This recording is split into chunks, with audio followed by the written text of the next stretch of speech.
Chapter 14, The Dilemma of a Fiancé. What right do I have to ruin that girl's life? What right do I have to expose her to greater suffering when her life has already been filled with enough suffering for long life at her young age? William thought that, reclining in an armchair, with a glass of whiskey in his hand. He felt a deep tiredness, both mental and physical, and those questions and others kept stalking his mind, denying him rest. Why? After his conversation with the psychiatrist Arthur, William kept thinking about the reason for his unusual marriage proposal to Victoria. William needed a reason to live. His life had reached an impasse, in which he could not live, but not die either. But the fact that he did not have the courage to commit suicide or to heal his wounds and learn to live as other people had done better than him faced with equal or worse tragedies, was that a reason enough to force an injured and vulnerable girl to be his wife? Victoria's hell, every time William thought it, was filled with anguish and sadness. The girl had lost her father, the father she loved so much, in a horrible way. Her first love had turned into a nightmare, at the hands of a scoundrel who had humiliated her and stained her dignity and intimacy. She had suffered the damn bullying, that modern form of torture with which the new generations released all that vicious perversion that has always inhabited a dark corner of the human psyche, the cowardly and dirty pleasure of enjoying the suffering of the weak. Finally, she had seen how the disease physically degraded her mother and brought her to the brink of death, while she assumed the heavy responsibility of raising her sister, that was still a child. And now William used her as a safe passage to remain in life, to find some meaning in his existence. On the other hand, William had feelings for her. He wasn't so stupid to deny it. He thought he would never have feelings for a woman, just desire, but that girl came to remind him that he was still a human after all, and humans can to feel. He wanted to see her, enjoyed the time they both shared together, liked to hear her talk. In addition, he cared for her, honestly, even if it was cynical for a man who had used his money to pressure the girl to marry him as if he really was buying her. And of course he desired her, surprisingly more than he would have expected. Accustomed to having sex with the most desired women, now he imagined anxiously making love to Victoria, taking her to bed and possessing her body, and those thoughts ended in an erection. But precisely because he had feelings for her, William was afraid of hurting her again. What could cause that marriage in her?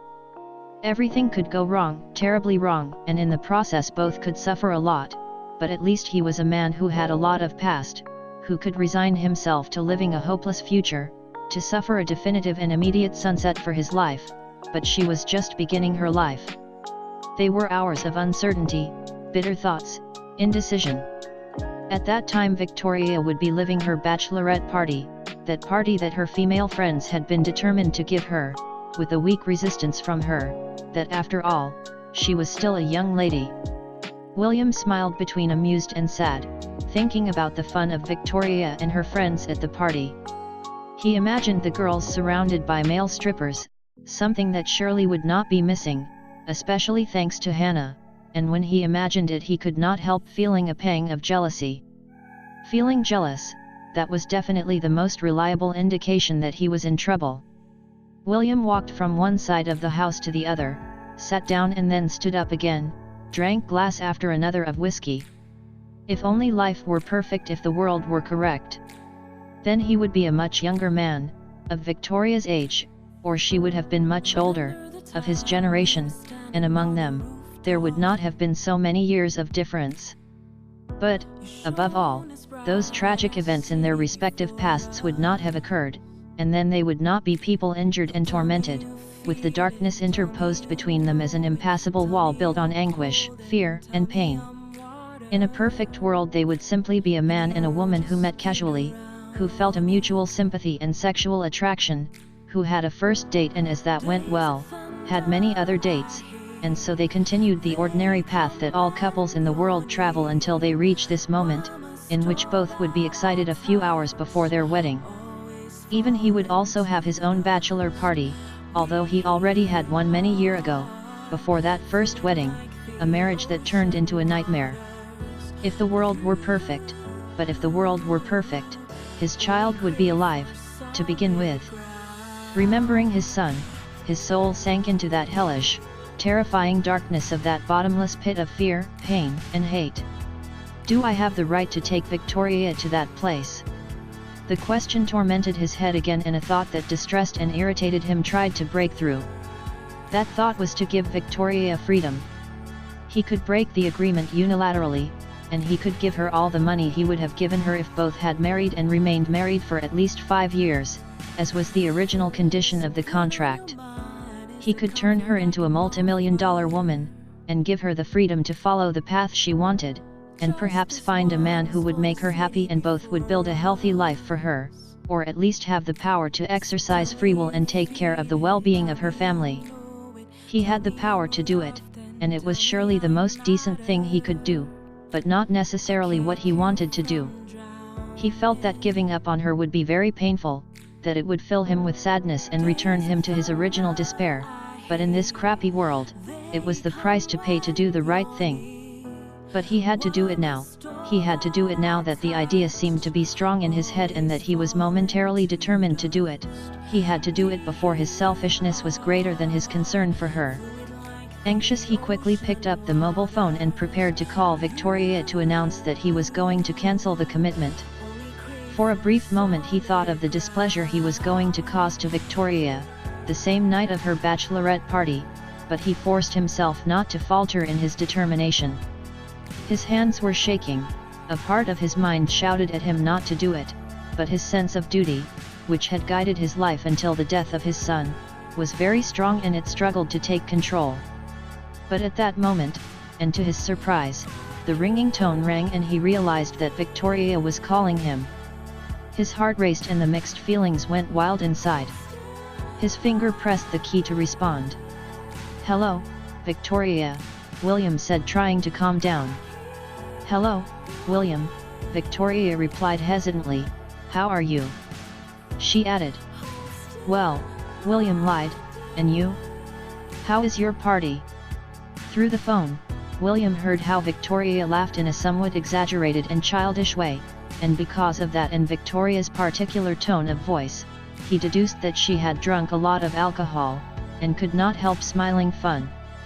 In the background there was attenuated strident music, so he assumed that Victoria had retired to a corner to call him. "Well, although my friends are having more fun than me, especially Hannah," Victoria said with a nervous laugh. "She is too excited about the strippers," she added with another laugh.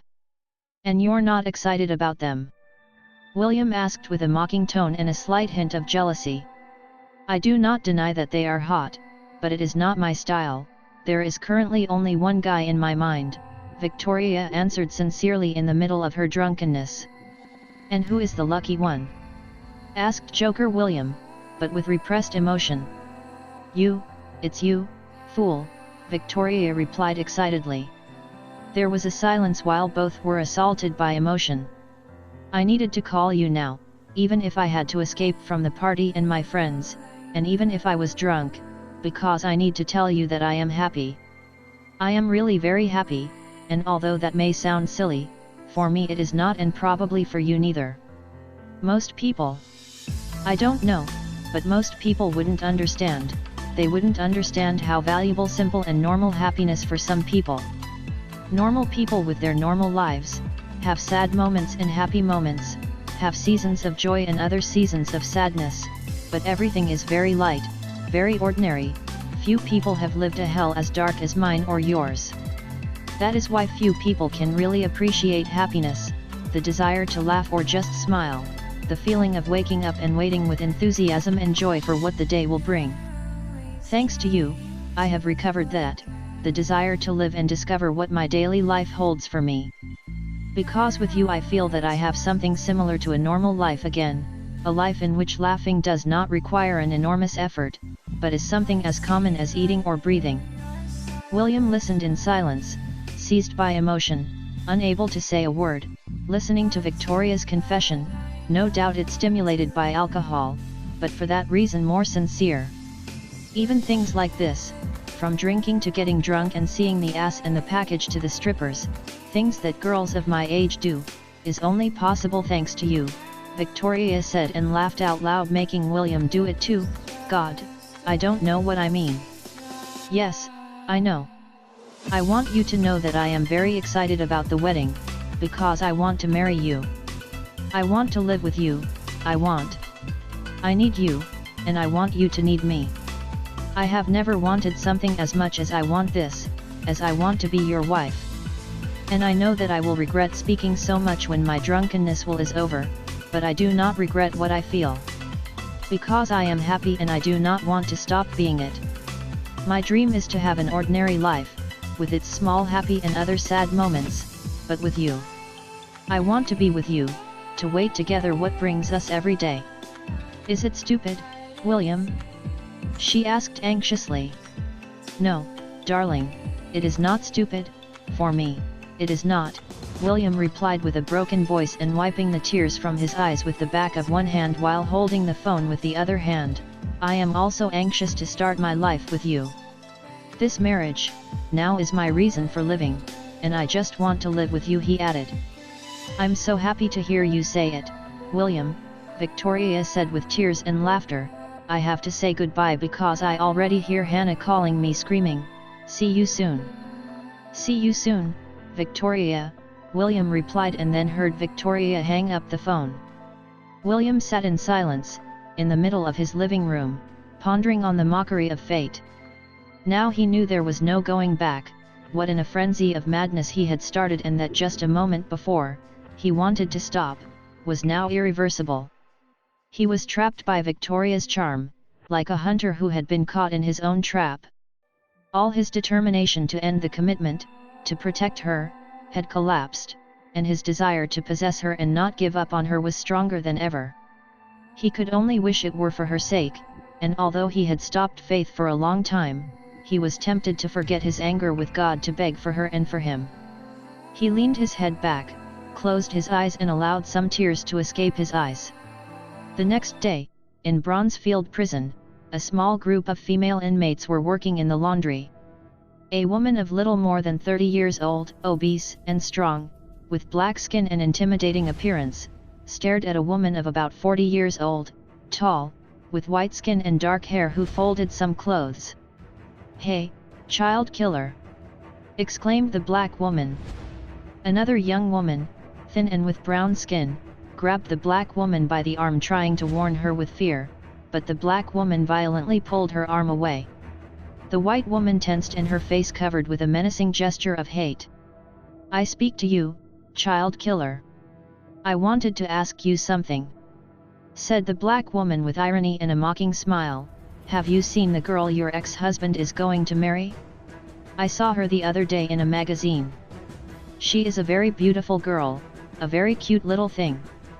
Maybe she's very thin for my liking. I like girls hotter, with bigger boobs and asses, but I wouldn't mind having something with that pretty doll. How do you feel to see your ex-husband with such a young and sexy girl? You are not bad, but let's be honest, your best times have passed and you are an old woman next to that girl. It is very good that your ex-husband can rebuild his life. You must feel like an absolute loser because you could not ruin his life when you killed his son, your son, daughter of a bitch," the woman added. "You have a very dirty mouth, as dirty as you look," Sarah said looking at her with disdain. "What did you say, bitch?" the black woman exclaimed angrily as she approached Sarah. "I am not afraid of you like these fools." "Of course not, you are too stupid a sow to understand what suits you. You must have as much fat in your brain as in your disgusting body," Sarah replied contemptuously and defiantly. The black woman threw a punch at Sarah, but she blocked it with the elbow of her left arm, and when it hit Sarah's elbow, the other inmate's hand fractured, causing the woman to utter a cry of pain. Then Sarah attacked the woman with a strong kick in the belly that threw her against a wall and brought her to her knees, while the other inmates moved away, scared.